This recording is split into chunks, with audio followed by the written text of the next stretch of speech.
Tissue বা ঢিলা ব্যবহার না করলে নামাজ পড়লে হবে কিনা একটু জানাবেন। দক্ষিণ দিকে মাথা দিয়ে ঘুমানো যাবে কিনা? খাবার খাওয়ার সময় কি মাথায় কাপড় দিয়ে আবশ্যক? স্বামী স্ত্রী একত্রে নামাজ পড়ার সময় স্ত্রীকে একামত দিবে? মহারণা না দিয়ে স্ত্রীর কাছ থেকে মাপ চেয়ে নেওয়া যাবে কি? মোবাইলে অশ্লীল ছবি বা ভিডিও নিয়ে নামাজ পড়লে কি নামাজ কবুল হবে? ফরজ গোসল কারণবশত বিলম্বে করলে কোনো গুনাহ হবে কিনা? 4 রাকাত বিশিষ্ট নামাজের প্রথম বৈঠকে তাশাহুদের পর দুরূদ পড়ে ফেললে করণীয় কি? বাথরুমে উলঙ্গ হয়ে গোসল করা যাবে কিনা? ওযু ছাড়া হাদিস শরীফ পড়া যাবে কিনা? জুমার দিন অনেকে মৃত্যু ব্যক্তির দোয়া করার জন্য মিষ্টি নিয়ে আসে, সেটা খাওয়া যায় কিনা? কেউ সফরে আছেন কিন্তু সফরের নিয়মে কসর না পড়ে নরমালি নামাজ পড়লে তার নামাজ হবে কিনা? এখন নিচে জুব্বা পরা কি জায়েজ আছে? মোহাম্মদ ইসলাম রুবেল আপনি প্রশ্ন করছেন বাথরুমে উলঙ্গ হয়ে গোসল করা যাবে কিনা? ভাই রুবেল, বাথরুমে উলঙ্গ হয়ে যদি কেউ গোসল করেন তাহলে তাতে কোনো বড় গুনাহ বা কবিরা গুনাহ হবে না, বড় কোনো পাপ হবে না। তবে এই কাজটি অনুত্তম এবং ভালো নয় আমাদের জন্য, জাস্ট এইটুকু আমরা বলতে পারি। কিন্তু আপনার এর কারণে কোনো বড় গুনাহ হয়ে যাবে ব্যাপারটি এরকম না। বিশেষ ওজোরের কারণে যদি আপনার বিবস্ত্র হতে হয় আপনার জন্য সেটা জায়েজ রয়েছে। এবং নয়বার রহমাহুল্লাহ সহিহ মুসলিমের সরার মধ্যে তিনি ব্যাখ্যার মধ্যে তিনি লিখেছেন যে গোসল করার সময় লুঙ্গি বা গামছা বা এই জাতীয় কোনো কিছু দিয়ে গোসল করাটা হলো উত্তম, এতে কোনো সন্দেহ নেই। তবে যদি প্রয়োজন হয় তাহলে সেক্ষেত্রে উন্মুক্ত করে অর্থাৎ আপনার সম্পূর্ণ বিবস্ত্র হয়ে গোসল করা জায়েজ আছে। একটি হাদিস এরকম রয়েছে, নবী সাল্লাল্লাহু আলাইহি ওয়াসাল্লাম বলেছেন যে আল্লাহ তাআলাকে কেউ যদি নাও দেখে তো আল্লাহ তাআলাকে অন্তত লজ্জা করা উচিত, লজ্জাশীলতা থাকা উচিত। এই জন্য এরকমটি প্রয়োজন হলে করা যাবে, আর প্রয়োজন ছাড়া এরকম করাটা অনুচিত, অনুত্তম, ভালো কাজ নয়। প্রয়োজন হলে করা যাবে। তার আরেকটা দলিল হলো সহিহ বুখারীতে বর্ণিত হয়েছে যে আইয়ুব আলাইহিস সালাম তিনি একবার সমস্ত কাপড় চোপড় খুলে তারপর গোসল করেছেন।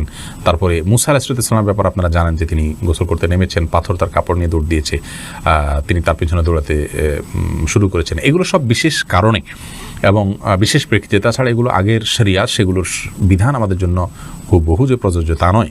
আমাদের জন্য অনুত্তম হবে কাপড় চোপড় একদম খুলে গোসল করাটা, তবে হারাম নয়। এরপর সামিতা জেরিন আপনি লিখেছেন ওযু ছাড়া হাদিস শরীফ পড়া যাবে কিনা? জি, হাদিস পড়তে পারেন। হাদিস পাঠ করার জন্য ওযু এটা জরুরি নয়।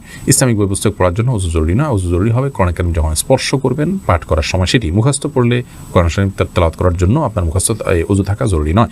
আর রাশেদ খান লিখেছেন মহারণা না দিয়ে স্ত্রীর কাছ থেকে মাপ চেয়ে নেওয়া যাবে কি?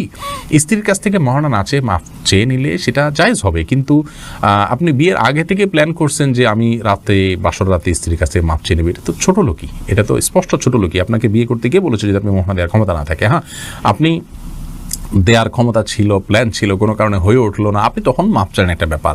সন্দেহাতীতভাবে আপনার স্ত্রী যদি আপনাকে সন্তুষ্ট চিত্তে মাফ করে দেন তাহলে মাফ হয়ে যাবে। সূরা নিসা 24 নম্বর আয়াতে আল্লাহ বলেছেন ওয়ালা জুনাহা আলাইকুম ফিমা তারাদাইতুম বিহি মিন বাদিল ফারিদা, অর্থাৎ নির্দিষ্ট মহর ধার্য করার পর তোমরা যেটা উপরে সন্তুষ্ট হবে উভয় পক্ষ, সেটাতে কোনো অসুবিধা নেই। কোরআন কারীমে অন্য আয়াতে আল্লাহ তাআলা আরও বলেছেন যে তোমাদের স্ত্রী যদি তোমাদেরকে কোনো ছাড় দেন মহর ব্যাপারে তাহলে সেক্ষেত্রে ফাকুলুহু হানিআম মারিআ, তাহলে সেই ছাড় তোমরা গ্রহণ করতে পারো। কিন্তু আমার জানা নাই যে কোনো সাহাবী মহর ধার্য হওয়ার পরে স্ত্রীর কাছে মাপ চাইছেন যে আমাকে মাফ করে দাও।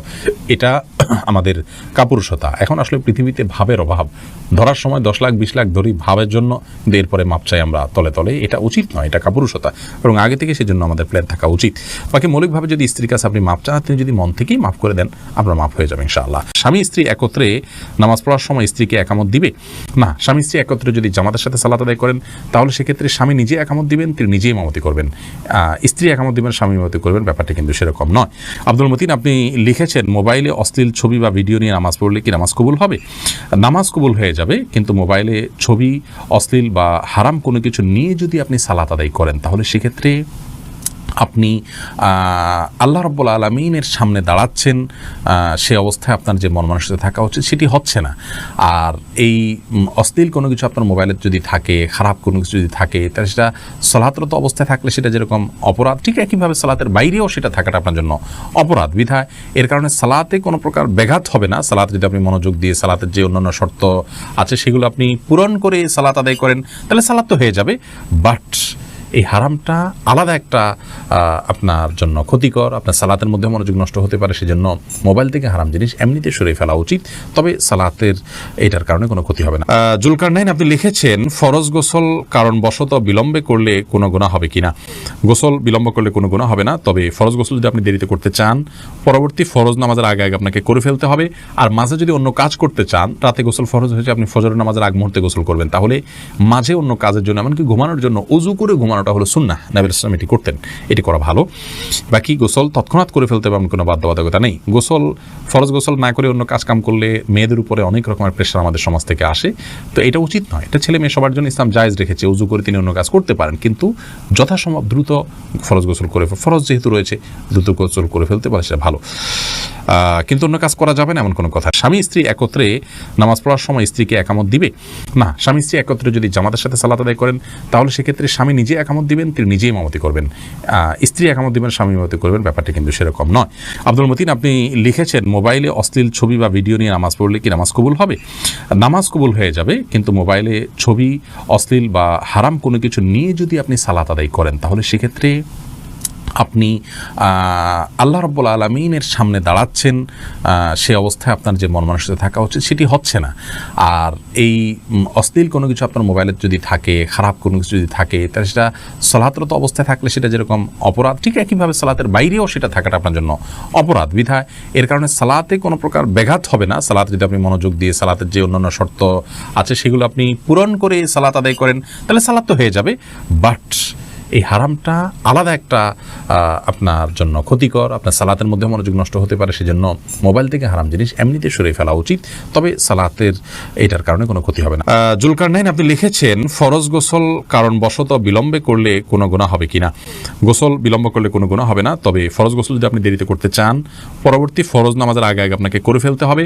আর মাঝে যদি অন্য কাজ করতে চান, রাতে গোসল ফরজ হয়েছে, আপনি ফজরের নামাজের আগ মুহূর্তে গোসল করবেন, তাহলে মাঝে অন্য কাজের জন্য এমনকি ঘুমানোর জন্য উজু করে ঘুমানোটা হলো সুন্নাহ, নবী সাল্লাল্লাহু এটি করতেন, এটি করা ভালো। বাকি গোসল তৎক্ষণাৎ করে ফেলতে হবে এমন কোনো বাধ্যবাধকতা নেই। গোসল ফরজ গোসল না করে অন্য কাজ কাম করলে মেয়েদের উপরে অনেক রকমের প্রেশার আমাদের সমাজ থেকে আসে, তো এটা উচিত নয়। এটা ছেলে মেয়ে সবার জন্য ইসলাম জায়েজ রেখেছে, উজু করে তিনি অন্য কাজ করতে পারেন, কিন্তু যথাসম্ভব দ্রুত ফরজ গোসল করে, ফরজ যেহেতু রয়েছে দ্রুত গোসল করে ফেলতে পারে, সেটা ভালো।